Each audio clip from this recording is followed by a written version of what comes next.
Bien, chers amis, bonjour. Un léger problème technique a arrêté la lecture du texte, je répète, qui était paru dans le livre du Rav Uri Cherki, Jérusalem de la division à l'unité. Alors je suis obligé de reprendre pour la rigueur de l'analyse et essayer de commenter. Alors, je répète, nous sommes à la page 78. Or, les mots qui minent la société israélienne viennent justement de cette méconnaissance de soi, et plus précisément de l'absence de conscience de la portée universelle du sionisme. Le sionisme est considéré jusqu'à présent comme le moyen de régler le problème du peuple juif pour lui-même. Tant que les porteurs de l'idéal sioniste ne comprendront pas la portée universelle de leur action, ils continueront à entretenir l'opposition cosmopolite. Tant que les tenants de l'humanisme dans la société israélienne se sentent rejetés par les tenants du nationalisme religieux, ils continueront à s'opposer car l'objectif est d'atteindre une synthèse entre les trois aspirations religieuses, nationales et universelles. Alors évidemment, il y a énormément de choses à dire. La première chose, évidemment, nous voyons par ce texte que l'histoire d'Israël moderne est une histoire qui rentre dans un plan d'ensemble, on répète, n'est-ce pas? C'est-à-dire que par définition, le sionisme étant l'instrument d'Hachem à la fin des temps de l'histoire de se révéler, l'instrument de révélation des forces cachées dans l'histoire juive, dans l'histoire israélienne, et par cela dans l'histoire universelle, eh bien, un point très très important, c'est que au moment où il y a une sorte de maturation de l'État d'Israël, où l'État d'Israël arrive à un niveau de développement économique relativement comparable aux autres pays occidentaux, arrive, si vous voulez, une nouvelle force qui commençait à poindre à la fin des années 70 et qui va se révéler dans ce cosmopolitisme, si vous voulez, internationaliste laïque, qui va particulièrement faire corps avec l'internationalisme laïque des nations, et vous allez avoir une sorte de, si vous voulez, de solidarité internationaliste entre les laïcs israéliens, ce qu'on appelle aujourd'hui les post-sionistes, avec les internationalistes socialistes des nations. Et cette force, ce renforcement, cette solidarité, cette sorte d'unification va, si vous voulez, tout faire pour casser la dynamique interne d'Israël de manière à ce qu'elle ne rencontre pas son Dieu, c'est-à-dire le Dieu de l'universel. Alors si vous voulez, la force de Jérusalem étant d'unir les forces et non pas de les diviser, elles sont par définition multiples, elles sont par définition selon leur propre logique, elles vont selon leur propre logique historique, elles sont le reflet des nations et elles sont aussi la condition de ce reflet des nations. Et donc, ensemble, Jérusalem va faire la shlémout, va réunir toutes ses forces. Alors, avant de pouvoir réunir toutes ces forces, il y a une sorte de solidarité universaliste, laïque, pour empêcher cette réunion de se faire. Et ça, évidemment, c'est quelque chose de redoutable, et pour Israël, mais aussi pour les nations. Alors, ce qui est très très intéressant de comprendre, c'est que au niveau de Jérusalem, de toute façon, nous allons vers l'unité, nous allons vers la solidarité, nous allons vers le multiple unifié, si vous voulez, mais au niveau des nations, ce multiple unifié ne pourra pas se faire parce que, évidemment, au moment où elles croiront avoir atteint le but de l'unité, elles se déferont, comme on a dit déjà très souvent, elles se sépareront les unes des autres, et nous allons avoir des entités séparées, effilochées, et elles appelleront, si vous voulez, quelque part à l'aide à la capacité de Jérusalem de réunir. Mais Jérusalem ne peut réunir qu'à partir du plan divin, évidemment. Alors, ce qui est très intéressant pour, si vous voulez, à la fin des temps, c'est-à-dire pour cette troisième phase de Gog et Magog, je répète qu'il y avait pour Jérusalem 3 phases de Gog et Magog, la phase de 48, la phase de 67, on l'a déjà dit plusieurs fois, et la phase actuelle qui se fait aussi par gradation et par graduation. Il y a eu des antifadas, la première, la deuxième, la troisième, et donc cela va amener véritablement au troisième point, à la troisième phase de la guerre de Gog et Magog, qui va prendre corps avec une sorte de remise. Nous sommes en plein dedans maintenant, hein, nous sommes en plein dedans, une sorte de remise en cause absolue, intégrale, faite de désinformation, de haine, la remise en cause du sionisme et de la présence du peuple juif sur sa terre. On va essayer, les nations vont essayer, n'est-ce pas, de délégitimer Israël du retour sur sa terre. L'État d'Israël va être une sorte de reclus, une sorte d'État paria qui ne va reposer que sur des bases extrêmement faibles, pensent-elles, les nations. Et donc, c'est le moment, si vous voulez, d'y mettre fin. Eh bien, c'est à ce moment-là que Dieu va intervenir dans l'histoire. D'abord, qu'est-ce qu'il va faire, si je peux résumer en quelques secondes. D'abord, un point fondamental, il va séparer ce qu'on appelle cet internationalisme des nations, des États, de l'internationalisme israélien, laïque. C'est-à-dire que le peuple va se former avec cette entité, évidemment, laïque, internationaliste, qui correspond à une réalité de l'histoire, évidemment. Mais cette séparation des clipotes, ce qu'on appelle de l'écorce des nations, de l'extériorité extrême même des nations, avec cette extériorité extrême d'Israël, cette séparation des deux forces va entraîner la chute des nations. Et cette chute des nations, elle va être redoutablement sentie, je l'ai déjà dit plusieurs fois, la guerre de Gog et Magog, c'est à partir de Jérusalem, mais ensuite, c'est véritablement une guerre entre les nations. Les nations vont s'entre-déchirer, ça va être absolument terrible. Pourquoi ?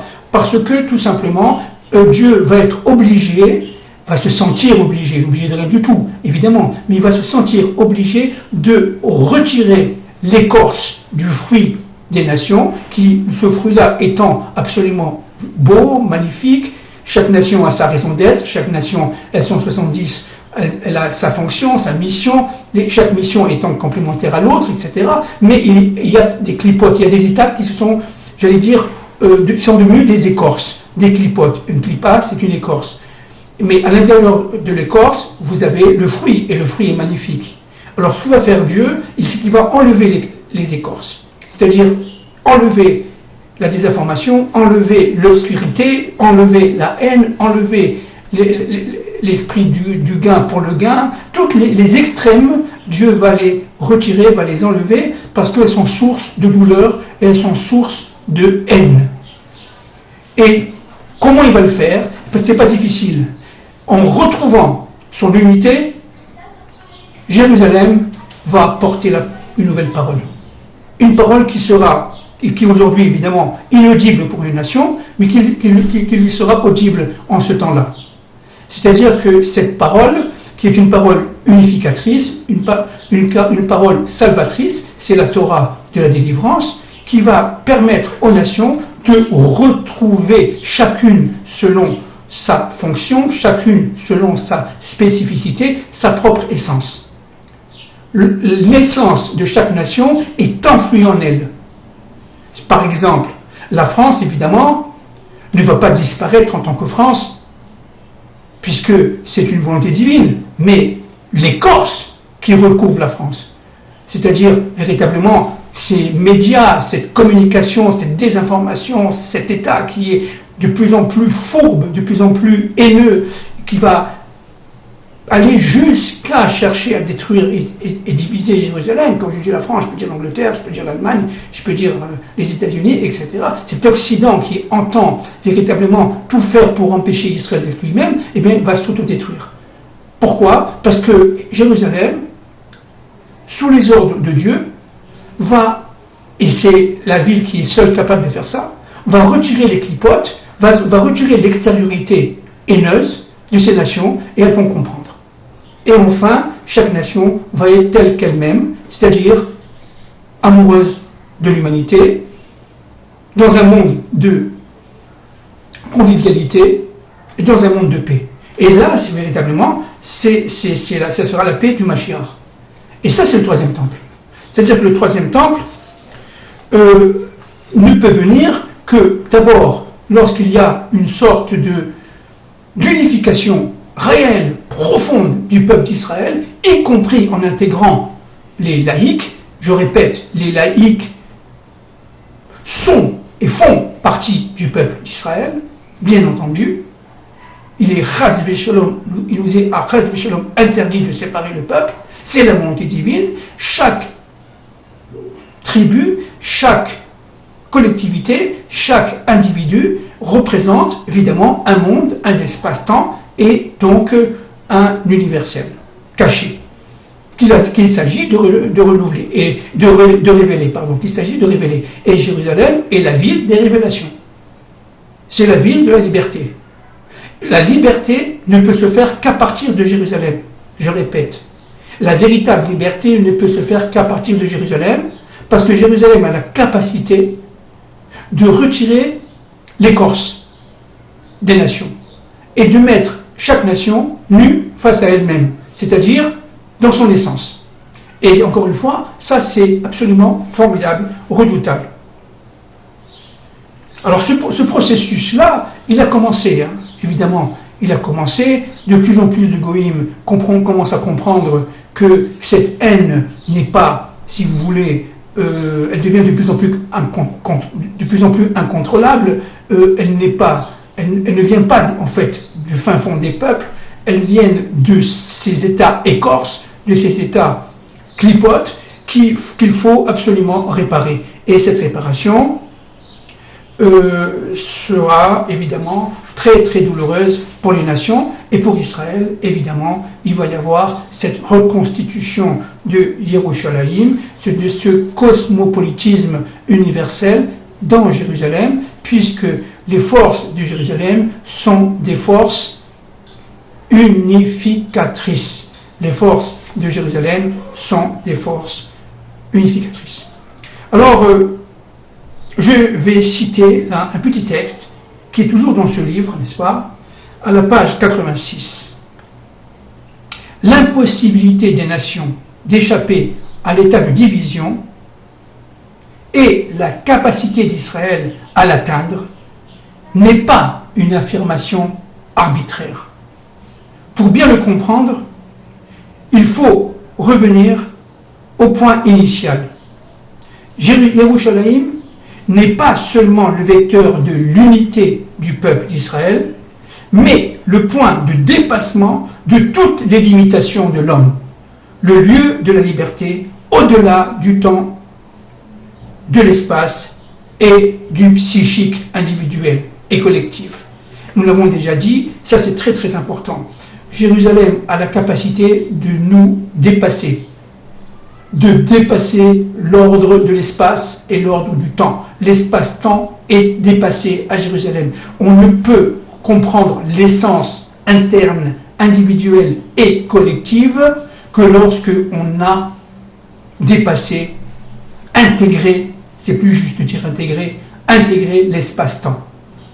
Et là, comme je l'ai déjà dit de nombreuses fois, on rentre dans l'alliance, c'est-à-dire on rentre dans le chiffre 8.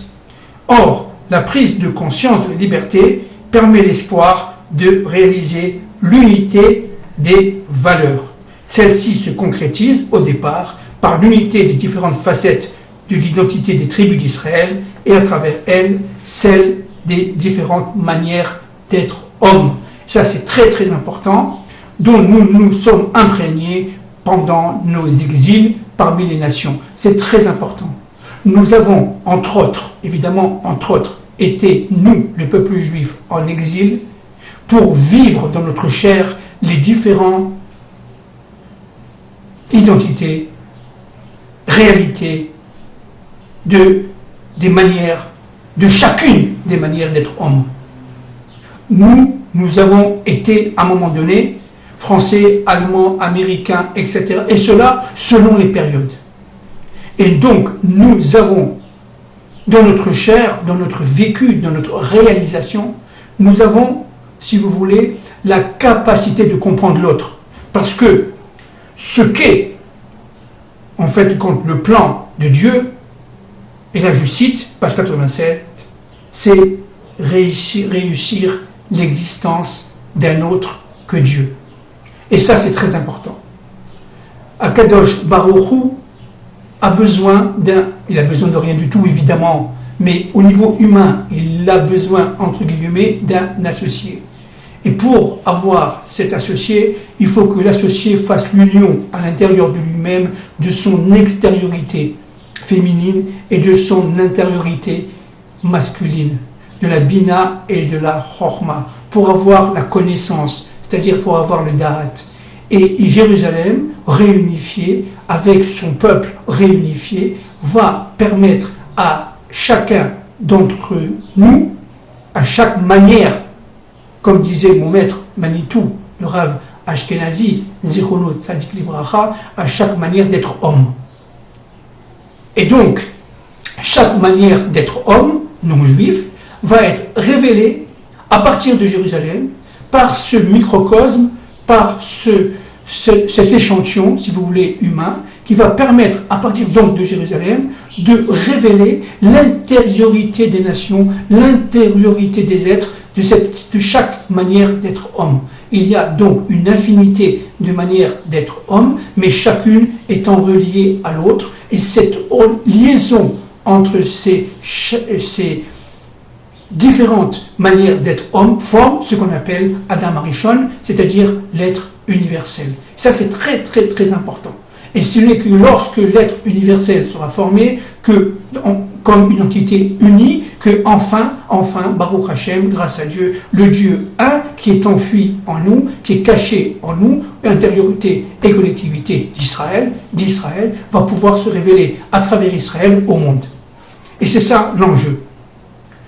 C'est ça l'enjeu. Il ne s'agit pas de faire à Jérusalem un musée, une ville-musée, avec une mosquée, un mur et une église. Ce n'est pas du tout la volonté divine. Ça, c'est le côté universaliste des nations.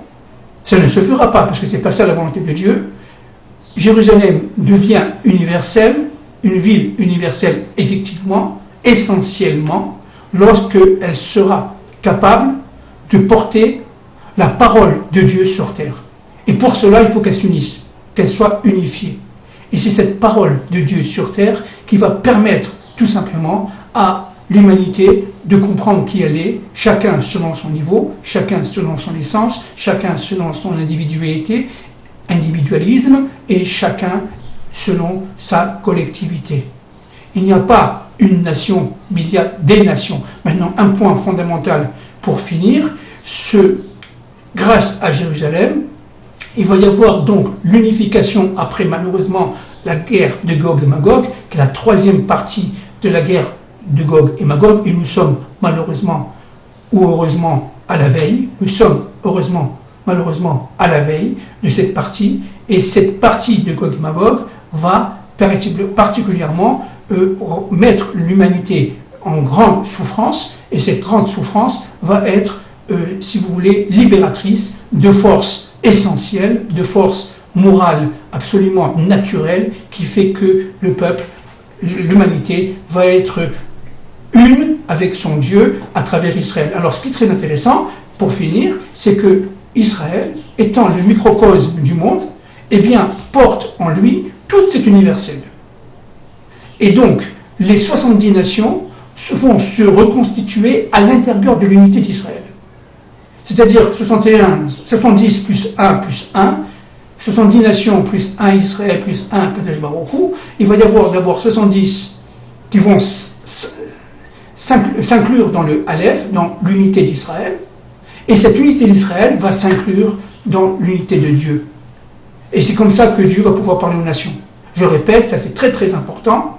Les nations ont besoin d'Israël comme un centre d'interférence, un centre d'intermédiaire, parce qu'elles sont comprises dans Israël, elles vont se fondre tout en étant évidemment séparées d'Israël, mais leur fonction va se fondre dans Israël, puisqu'on retrouve en Israël les fonctions de l'universel des nations, et donc c'est Israël qui va pouvoir, et seulement lui, pouvoir être capable, à partir de Jérusalem, de s'unir au Dieu, unique volonté, seul maître de l'histoire. Et ça, c'est quelque chose d'absolument fondamental. Donc, si vous voulez, le programme, il est absolument unique, fondamental, essentiel. Il va réussir, Bezrat Hashem, il va réussir malgré tout. Mais nous sommes donc arrivés au temps de l'histoire où les clipotes, ça veut dire l'extériorité haineuse, va s'effilocher, va se distendre et va disparaître après une guerre vraiment terrible, que Dieu nous protège, que Dieu protège l'humanité repentante, mais après une guerre terrible, cette guerre de Gog et Magog qui a commencé, la troisième phase a commencé à partir de Jérusalem, les différentes intifadas, va être représentée dans le monde, et notamment en Europe, d'une manière absolument surprenante, et l'Europe va se diviser, se rediviser, jusqu'à véritablement retrouver sa propre essence avec l'effondrement de toutes les racines de haine, les sources de haine, les mondes d'obscurité qui sont en elle. Je vous embrasse, je vous souhaite Shabbat Shalom, que Dieu nous protège tous.